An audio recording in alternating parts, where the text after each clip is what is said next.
PDA की 2027 में सरकार बनाने को लेकर समाजवादी पार्टी के प्रदेश स्तर के नेता डॉक्टर जितेंद्र सिंह यादव ने अपने विधानसभा क्षेत्र से लेकर पूरे जनपद में जगह जगह जाकर जनता के बीच हर समस्याओं को उजागर कर रहे हैं। साथ में जनता से कह भी रहे हैं कि यदि कोई समस्या होती है तो हम उनके लिए 24 घंटे तैयार। तो देखिए, सुनिए उन्हीं की जुबानी किस तरीके की जनता को उन्होंने संबोधित किया और किस तरीके से जनता उनके साथ कंधा से कंधा मिलाई दिखाई दे रही है। सुनिए। अध्यक्ष बैठे हुए हैं, अभी आदरणीय गौर साहब जी ने सबका नाम ले दिया है। सबका मेरी तरफ से बहुत बहुत धन्यवाद। आप लोग जान रहे हैं इस पीडीए के कार्यक्रम में पिछड़ा दलित और अल्पसंख्यक का जो लोग हैं, जो सामाजिक और आर्थिक रूप से राजनीतिक रूप से पिछड़े हुए हैं, कहीं से भी पिछड़ाओ सबको बुला करके अग्रिम पंक्ति जो है उसमें करना शुरू कर दिए। और हिंदू धर्म में नहीं, मुस्लिम में भी उन्होंने तमाम 3 तलाक और ये दुनिया भर के लाके उसमें शिया सुन्नी उसमें ही फर्क करते हैं। उनको मालूम है कि जब लोग अलग अलग विचारधारा में अलग अलग बटे रहेंगे तो उनकी नीतियां और उनकी सफलता चलती रहेगी। इसलिए हम ये आप लोगों से निवेदन करने आए हैं, एक हो जाओ, एक थाली खाने वालों में एक हो जाओ, भेदभाव जातवाद खत्म करो।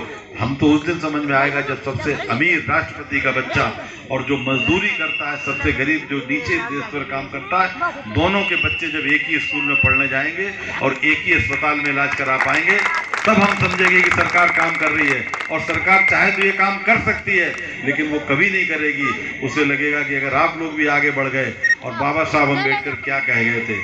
बाबा साहब अम्बेडकर कह गए थे कि शिक्षा सवाल पूछती है, इसलिए भारतीय जनता पार्टी के लोग नहीं चाहते हमारे बच्चे शिक्षित हों। 2000 रुपए 3 महीने में दे दो, अनाज दे दो, घर पे पड़े रहो, खाते रहो, बच्चों की शिक्षा पे ध्यान नहीं दो। क्योंकि शिक्षित हो जाओगे तो उनसे पूछोगे इतना अरब खरब रुपया आया, कहाँ कहाँ लगाया। जब पढ़े ही नहीं होगे तो हाथ बांध के पीछे खड़े रहोगे। तो बाबा साहब हमेशा कहते थे कि शिक्षा जो है वो सवाल पूछती है। और एक और बात वो कहते थे, जो शिक्षित होगा, जो पढ़ेगा, वो शिक्षित जो होगा तो शेरनी का दूध वाला जो है वो जो पढ़ेगा पिएगा वो शेर की तरह दहाड़ेगा। तो हमें कहीं ना कहीं बाबा साहब के बातों पर ख्याल रखना। और एक बात और कहेंगे कि हमारा भारतीय जनता पार्टी जो इस समय कर रही है, देश में जो कर रही है, सबको मालूम है धर्मनिरपेक्ष देश है और सारे व्यक्तियों को एक समान अधिकार है। जब एक समान अधिकार है, जो भी पद देगी या नहीं देगी, जो भी करेगी, समाजवादी पार्टी की सच्चे सिपाही की तरह आपकी सेवा करके और शासन तक आपकी बात को पहुंचाने का कार्य करेंगे। इतनी क्षमता हम लोगों में है। सांसद बना दोगे, बहुत कम उसमें हम लोग सांसद के चुनाव में चूक गए। इसका दर्द हर एक व्यक्ति को है। यहाँ समाजवादी पार्टी का सांसद होता तो आपकी भी सेवा कर रहा होता। ये हमने सड़क देखी, अगर सांसद हमारा होता तो हम सड़क यहाँ पर बनवा लेंगे। ये में जाना पड़ रहा है, काम होगा कि नहीं होगा मैं नहीं मालूम, लेकिन मेरे ही हाथ में है। बहुत कम से चूके, लेकिन अगर 27 में ना चूके तो समझो हम लोग बेड़ा पार हो जाएगा। और इस बार जो कमी रह गई उसको 27 में पूरा करना है। अगर 2500 से हारे हैं तो समाजवादी पार्टी के प्रत्याशियों को विधानसभा में कम से कम 60-70 हजार से आप लोगों को जितवाने का हमारा यहाँ पर ये है। और ये ऐसी सोच एक ऐसे व्यक्ति के द्वारा ही आ सकती है जिसने बहुत नीचे स्तर से सैफई से जिनका जन्म हुआ और उन्होंने जाकर के ऑस्ट्रेलिया तक पढ़ाई की, नीचे से ऊपर तक का सिस्टम देखा है, तो उनको मालूम है कि किसको ज्यादा दर्द है। और जब उन्होंने देखा कि पीडीए की जरूरत पड़ी तो पीडीए को बनाया।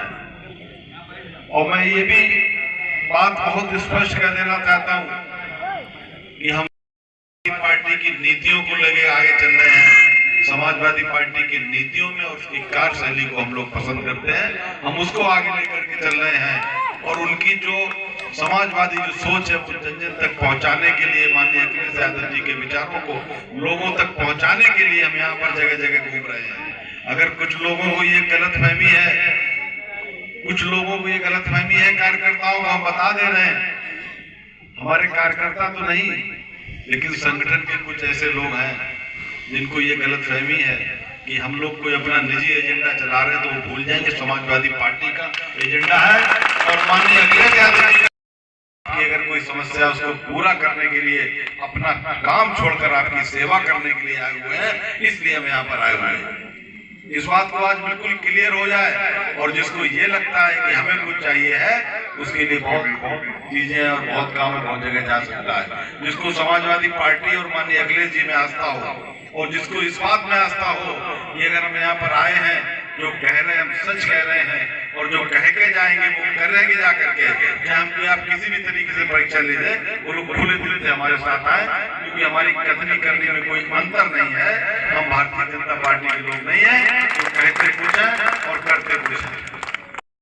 तो हमसे आप काम लीजिए, लेकिन निस्वार्थ भाव से। उसके बाद आप विचार करिए कि कौन अच्छा है, और हमें मालूम है जो हमारा काम अच्छा होगा, आपके प्रति हमारी सद्भावना होगी, आपके प्रति हमारा प्यार होगा, तो निश्चित रूप से आप कहेंगे कि समाजवादी पार्टी और समाजवादी लोग अच्छे हैं, आप हमारा साथ देंगे। क्योंकि हम गांव में चल करके, इस गांव में चल करके हम आपका साथ देने के लिए आए हैं।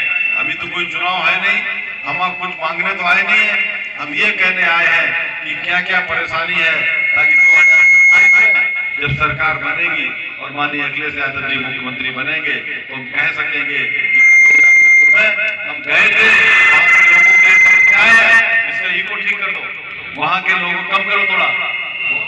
कौन है आप लोगों की बात, उसमें शासन सत्ता तक पहुंचाने का काम हम जो भी करेगी, समाजवादी पार्टी की सच्चे सिपाही की तरह आपकी सेवा करके और शासन तक आपकी बात को पहुंचाने का कार्य करेंगे। इतनी क्षमता हम लोगों में है, अगर आप और यहाँ पर क्षमता दे दोगे, और यहाँ के समाजवादी पार्टी के विधायक और समाजवादी पार्टी के दर्द हर एक व्यक्ति को है। आज समाजवादी पार्टी का सांसद होता तो आपकी वो सेवा कर रहा होता। ये हमने सड़क देखी, अगर सांसद हमारा होता तो हम सड़क यहाँ पर बनवा लेते, लेकिन आज हमें दूसरे दरवाजे पे जाना पड़ रहा है। काम होगा कि नहीं होगा मैं नहीं मालूम, लेकिन मेरे ही हाथ में है। बहुत कम से चूके, लेकिन अगर 27 में ना चूके तो समझो हम लोग बेड़ा पार हो जाएगा। और इस बार जो कमी रह गई उसको 27 में पूरा करना है।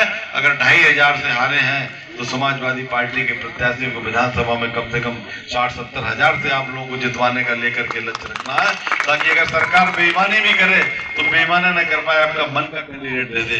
जितने बहुत सारे लोग बैठे हैं, ये बताएं इनका मन था कि नहीं समाजवादी पार्टी से यहाँ का सांसद बने? नहीं, लेकिन यही मार्जिन अगर 2,500 हजार की जगह 1 लाख का होता तो किसी की हैसियत नहीं थी कि परिणाम को बदल देता। तो आप लोग कोई भी समस्या है, मैं इस मंच